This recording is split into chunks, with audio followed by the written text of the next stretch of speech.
Hello and welcome to Teenagers Untangled, the audio hug for parents going through the tween and teen years. I'm Rachel Richards, journalist, mother of 2 teenagers and 2 bonus daughters. Now, teen gambling has become alarmingly commonplace, according to the latest report from Common Sense Media.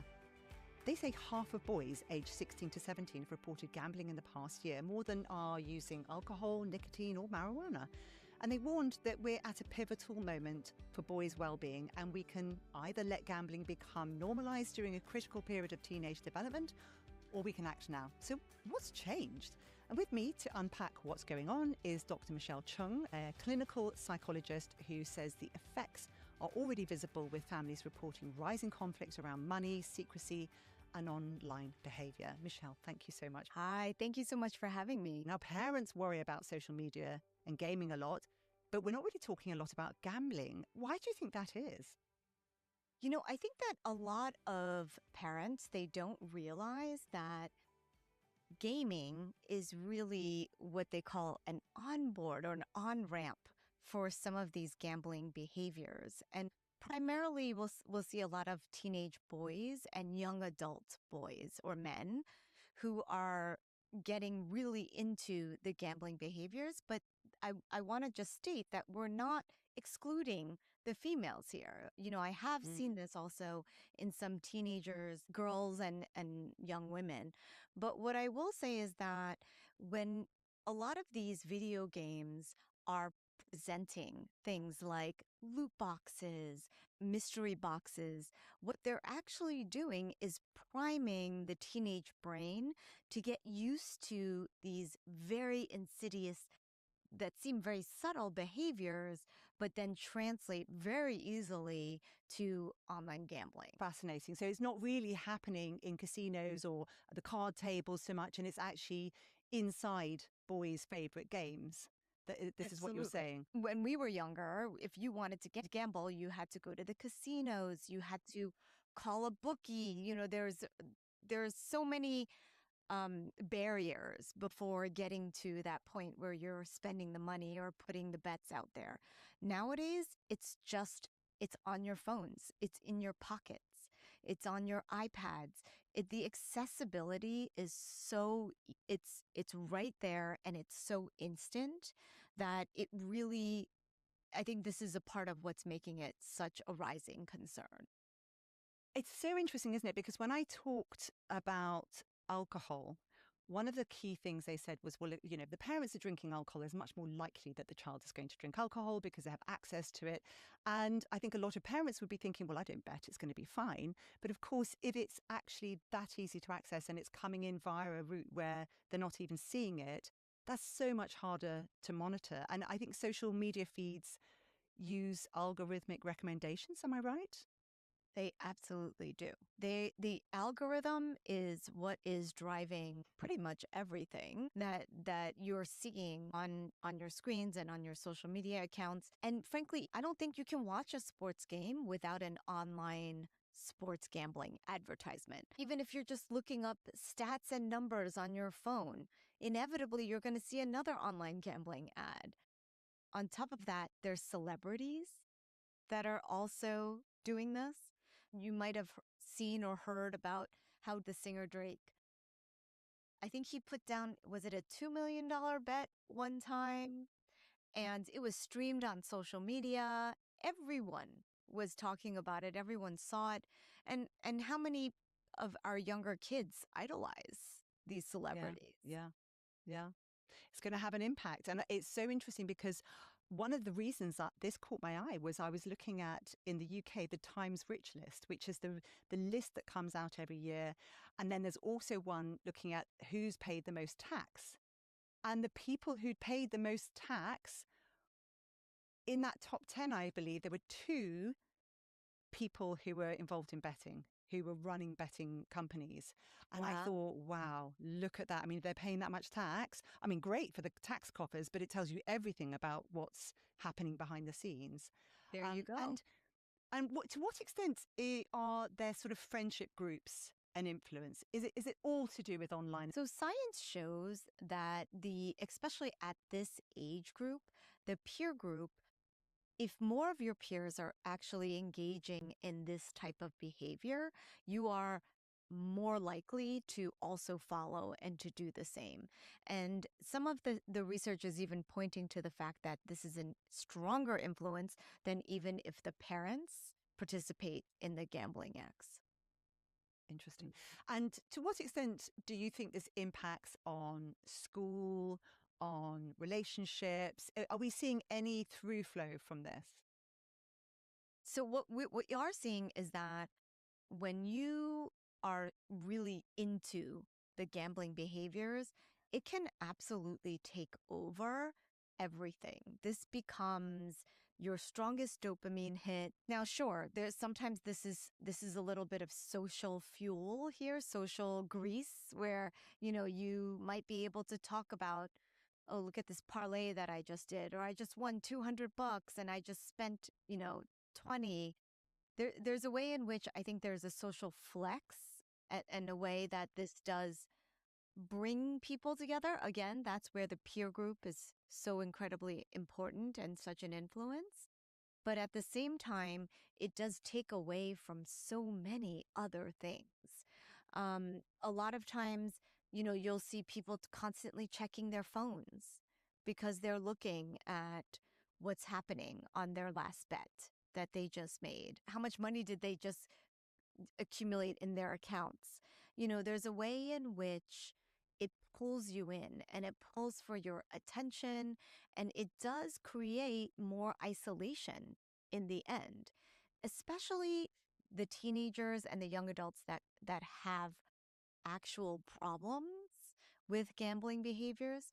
You will see that it does really isolate them from their friends. Their friends no longer want to engage with somebody that's only talking about gambling, right? They don't want to lend money to a friend that is going to just put it away and then not pay it back. And Yeah. so there's a way in which it does really isolate the kids from some of their social groups. And I mean, frankly, who wants to be the kid who's known to have a gambling problem, No. right?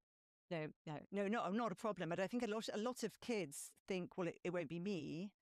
And there are a percentage who can engage, presumably, in gambling and it not be too much of a problem, because I suppose they look around themselves and some people do seem to do it without any worry.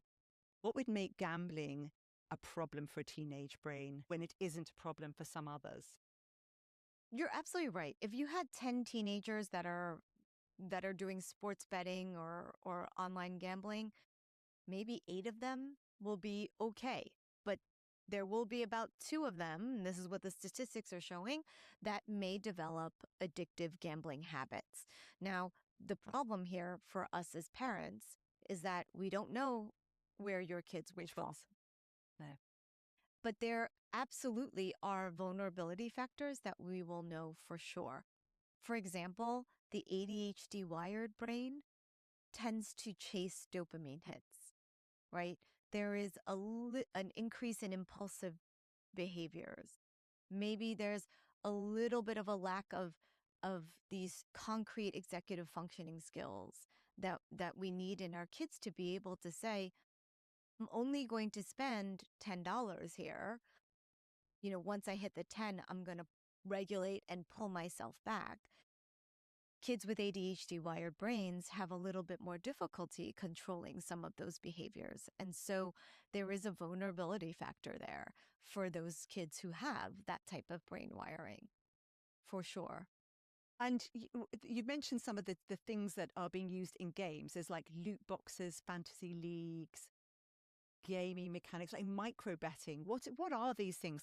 Do you have any sort of information to help parents understand what it is we're talking about? Yes. So what I have realized is that these things will evolve and they'll just keep coming out. So whether it's a loot box or a mystery box, the main thing that you want to look for is something called a variable ratio schedule, which means you're not sure what you're going to win, but once in a while, you're going to win something good.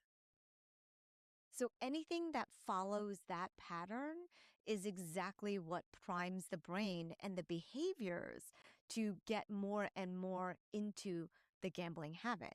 Now, you have to remember our brains are wired for familiarity. The more and more we get exposed to that type of variable ratio behaviors, the more and more we think that's normal. The more and more we detach any sort of fear, looking at it as this is suspicious behavior. The more and more you do it, our guards are down around that type of behavior. Yeah, that's really interesting. And of course, what it makes me think about is the way that social media has been set up, because the entire thing is, for example, on Instagram, what I read was that, this pull down mechanism is like a slot machine. And actually, if you post something, they will hold back the likes, and then they'll dump a whole load on you in order to ramp up that feeling of excitement. So they're already using those sorts of gamified things in social media. So presumably these teenage brains will be primed for that anyway. Yes, I think this is a huge factor. It is priming our brains and shaping our brains. And parents will assume that age limits will protect their kids. I mean, we know that with social media it doesn't, but in terms of gambling, surely there are things in place that would stop our children from accessing some of these betting platforms. Um, is that sufficient? Do we have those in place? So many families will come to me and ask that same exact question. How are my kids even getting on these sites? Right? A lot of them say you have to be 18 and older in order to get in. With teenagers, especially where there is a will, there is a way. And what I am finding that a lot of them do is they're not looking for proof. They're not saying, send me your license or a picture of your passport. What they're just saying is, put in your birthday. Yeah, like all the other ones, they don't care. Right. That's really hard.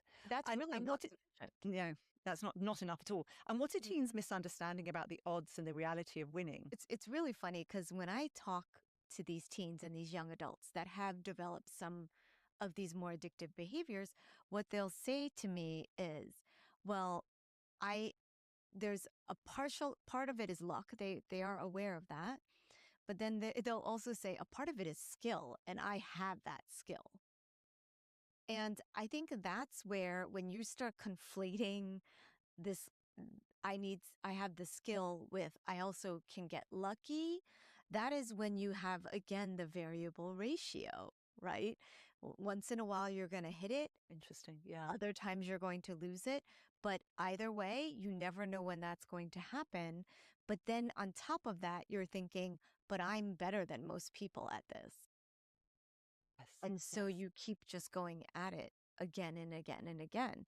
A lot of times these kids don't have the awareness to really understand the probability of how this goes, right? There's that saying, the house always wins. Yes. The house always wins. It is true. Always. And sometimes they'll even say to me, it doesn't matter if I'm not losing too much money. They're okay with it as long as they're not losing too much money. They're like, I have the skill and luck is on my side. I look at this and I think, well, where is this money coming from to start with? Because Oh, I kept my good kids poor question. so that they couldn't go out and, use drugs or whatever. And I just said, this is the money for you to buy lovely clothes and things like that. And once it's gone, it's gone. What are you seeing? Where is this money coming from? It's becoming more and more increasingly difficult to track where our kids are spending money and how they are spending money. A lot of times it could be, I'm not using the lunch money that you gave me. Instead, I'm going to save it and use it for this. They borrow money from friends. That's a big thing that does happen. And then the other way that we're really seeing it is on systems like, I don't know if they have this in the UK, but they have something in the US called Venmo. Yeah. Yes. Yes. Okay. So Venmo is the perfect platform to really not know what's happening, right? Because you can keep money in Venmo and then from there it just exchanges hands very easily. And we don't know if your kid is giving a certain amount of money to his friend Bob, you don't really know what that money is for, right? And frankly, I think a lot of parents don't track every $20 that their kid is spending. It's a very big task for a lot of parents to track and look at every single, $5, No, $10, and it's not good $20. for your relationship either. Exactly. Exactly. And so I think a lot of parents aren't watching every dime that their child is spending. And the other way that I also see it is, especially in college kids, if we are seeing, a lot of times kids go off to school, the parents give them an emergency credit card, right? That in case something happens, this is what you might use. Now that emergency credit card becomes very ambiguous in terms of what's an emergency, and you will start to see a lot of kids use those cards too. How And, interesting. and the last thing I just want to bring up is a lot of kids get gift cards from grandma, from their aunts and uncles, right? It'll be like a Visa gift card or, a gift card for, a video game or whatever it might be. A lot of times those are hard to track too, and they are being used on a lot of these sites. So if it's hard to track, how does a parent have any idea whether their child's gambling, whether they should be on top of this? What should they be doing? Things to really look out for are uh, real fixation and almost like an obsession with, say, for example, certain sports, right? That's where the sports betting really can happen. Or if they're constantly looking at their phone and then they're having these like big reactions, they finish a game and then all of a sudden they're really down in the dumps. There's ways in which if you start to see patterns and correlations of mood shifts that are pretty extreme. As a parent, you're kind of watching this and you're thinking, I didn't know they would care that much about that game. Why are they obsessively checking their phone all the time and then having these big reactions of these like yes or like being really sad after looking at their phone? That is definitely something that a lot of parents in retrospect will see and say, oh, those were some of the signs that I might have missed initially. Yes. And then Yes. the money charges that sometimes seem a little funny, that's always a telltale sign. And I tell the parents that I work with, if you're asking these questions, then you're early enough to make a difference. And so just really start digging if you're starting to question. And if a parent suspects gambling, what's the first conversation they should be having? The biggest thing that you want to do is to approach your kid with curiosity. You don't want to start off with, are you gambling? No, Because never. you will just shut them down right away. And as we know, we're all here talking about teenagers, right? Teenagers are in a developmental stage where they want to be independent and they're trying out more autonomy right now, but they don't really know how to do it quite yet. And so you have this, and I don't want to be alarmist here, but you do have a small little window of shutting them down or having them open up a little bit more, right? Or going into their room and just retreating. So you really want to just approach this with like, hey, so tell me, what have we been spending our money on recently? Or do you have any goals that you want to save your money for? Find these kind of backdoor curiosity openings to start some of these conversations and see where they're going. I think one of the biggest things that a parent needs to do is when it comes to anything on the screens, but also specifically for online gambling, you do want to teach your kids media literacy about it. You know, um, Yes. what are these games doing to your brain? How are they making you feel? Right? And what are these game makers in the end trying to do? They're trying to manipulate you. They're trying to hook you into their games by doing this, and that. Do you ever notice yourself feeling more and more hooked? Um, and just really educating your kids about what this is doing to their brains. Why are they doing it? How are they doing it? And I just want to put out there too, it's not just about sports betting or loot boxes or mystery boxes. There's also these things called prediction markets. Have you heard about these? Well, I've been hearing about that. They're a really big thing now. Yes, go Yes. ahead, explain them. Yes. So these prediction markets there's a few big websites that do it. One is called Polymarket, and I think there's a few others that are out there. But they will bet on everything and anything you can think of. Anything. It was like, who would be the next pope, before the new pope was elected, or how many times will Donald Trump say this word in his next speech. I saw one on how many people are predicting that Jesus Christ will come back before the year 2027, something like that. Everything and anything, and you can bet on it. And so this goes to show you how generalized this betting behavior can really become and how quickly that slippery slope is for our Yes. kids.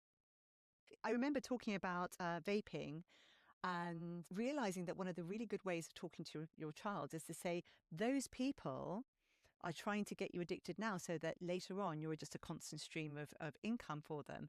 And then I was talking to David Yeager, and he said, actually, an even better way is to say, I think the other kids don't understand this, don't you? Because teenagers are quite pro-social. So if they have the opportunity to help other people to understand something, it's even better.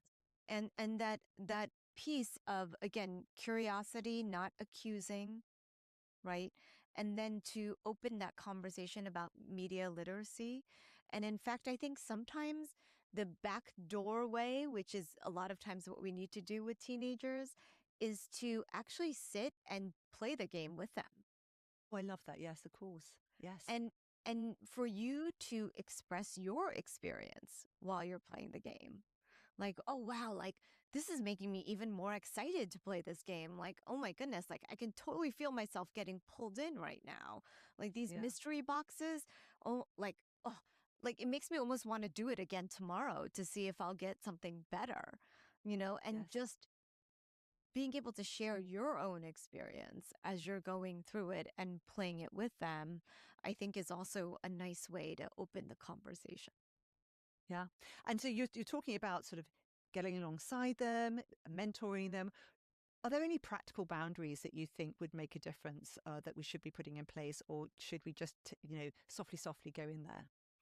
Again, because we're acknowledging that not every child who does loot boxes or who even does sports gambling once in a while will have a problem. There are some families out here that I understand are going to say, I don't think it's a big deal if my child participates in some of these behaviors. In fact, a lot of fathers are the ones who introduce their kids to this type of behavior, right? Um, I was talking to a lot of families right before the Super Bowl about this, and now the subject's coming up again with as we're entering March Madness season for basketball. The sports gambling in particular is something that is often learned from their fathers or their parents. They're seeing these behaviors, and the parents are explaining to them brackets and how does this work, and parlays. I mean, it is a lot of times the entryway for a lot of these kids. And so I do want parents to know, it's the same way that some parents are going to say to their kids, I want you to have a drink with us before you go to college so you know what it's like, versus some parents are going to say, you will never drink before the age of 21, right? So I do want to just acknowledge that every family is going to have different priorities, different values, but there are some things that are just research backed that are very important things to draw in terms of boundaries with your kids. And I think that is these games or these online gambling sites are pulling you in. And so before a certain age, I don't want to prime your brain Right. in Yes. in a certain way, right? And so I do say before the age of 18, I wouldn't even introduce any of these. Um, Now, granted, the loot boxes and the mystery boxes, they're like I said, they're in there in these video games, and so that is really about social literacy. But any of these sports gambling sites and these bigger poly markets, whatever it might be, just a strict, it's illegal. Let's just put it out there, Yeah. Yeah. right? And so I do say that that's a good boundary to really keep. I I like also think it's important that parents really look at just in general, how much time is your kid spending on these screens or on their phone? And I think it is generally a good practice, but also a nice added benefit is that if they're on the screens less, they'll be gambling less or they'll be doing these loot boxes and things like that less in general. Having certain periods of time or activities that are restricted from screens um, throughout your day. I don't think it's such a bad policy to have in your family to just say, these are times and periods that you're not allowed to use screens. You're not going to be popular in that moment, but it's okay because that is what you need to do to keep your kids safe and their development on track. I have found that my kids, when I have really open conversations with them about this is what a loving parent does, and this is why I'm doing this, and how it makes you feel when you're on the device too much. And then I have conversations with them when they're on the device a lot and say, how's that making you feel? They've become so much more receptive to me saying, I think that's enough. And making sure that they have boundaries. It's really, even now, I mean, mine are now 19 and 17. They're very keen for me to keep boundaries for them because sometimes things, they get stuck. So it's not a bad Absolutely. thing. And it's just having that non-judgmental, shame-free relationship where you say, I think, are you stuck? Should we just give you some space now? Let's not be doing that. I tell the families that I work with, I as a functioning adult sometimes have trouble putting my phone down when I Oh, should be. yes. Our poor teenagers, they don't have the executive functioning skills yet. I mean, they have no chance.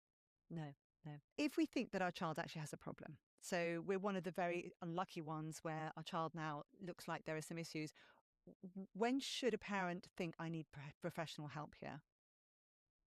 Now, teenagers lie. We all know that. But when you start to see this kind of secretive behavior, if you start to see more and more lying and, think when you walk into the room, they're they all of a sudden put their computer down. There's something going on that they don't want you to know about. Shifts in mood are usually the biggest thing. And I'm not saying a bad day here and there, but they say over a 2 week span, if you start to see increased irritability, time on their screens, or when you tell them to put it away, that they have this reaction that doesn't really meet the act, right? That's something that's always a little bit of a red flag. And then when you start to see your teenager change in terms of their social appetite, right? Are they isolating more? Are they not talking to their friends as much? That's also a shift that you start to see. Those are really the main things that I would say if you're starting to see some of these things, why not just consult a professional? Do you think we're at a tipping point with digital gambling and adolescence? Do you think we need more restrictions? Because you said this isn't legal, and yet kids are still doing this. Is this something that you genuinely think we should be doing more to control? Or is it something where, as long as people are aware, it's not really such a big problem?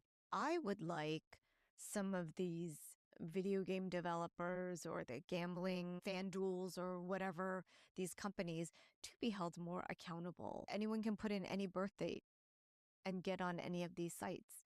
To me, that doesn't seem like they're trying really hard to keep some of these younger kids off the sites. I found out this very interesting fact recently, which to me, it kind of blew my mind. But a lot of these video game companies are the same people who make arcade games. When you go to an arcade, when our kids are younger, and you get like tickets or points and things like that.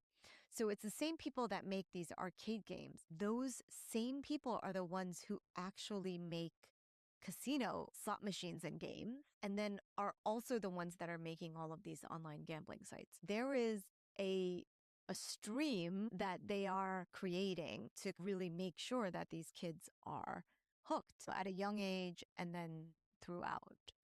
And so Yes. I do think that these companies should be held more accountable to, frankly, protecting our youth. Mm-hmm. Michelle, thank you so much for joining us today. It was really, really helpful to go through all of this. Are there any other tips or things you'd really love parents to know or understand about gambling? The biggest thing that I want parents to take home from here is just stay curious about it. And this is one of those situations where just because they're starting down this path, again, doesn't mean that it's going to become a problem. I don't want to be alarmist. And so just to really stay curious about it, continue these conversations of media literacy with your kids. It's not a one and done type of deal. And so this is just another thing that you want to keep speaking to your children about and having them aware of. And I think the second thing is, as adults, be aware of what we're modeling for our children too. Mm-hmm. Because I do think that, again, sometimes parents are doing these behaviors without realizing the impact that it's having on our kids, especially the young ones. For sure. Personal awareness is the big thing we talk about all the time. It's like monitor ourselves first. Thank you so much for this. If you found this useful, please send it right now to anybody else you know who would benefit. Michelle, how can somebody contact you if they want to? I have a small group practice. It's called In Practice Psychology, and a nonprofit called The Modern Approach to Parenting. If you go on either of those websites, you can easily contact me using the contact page there.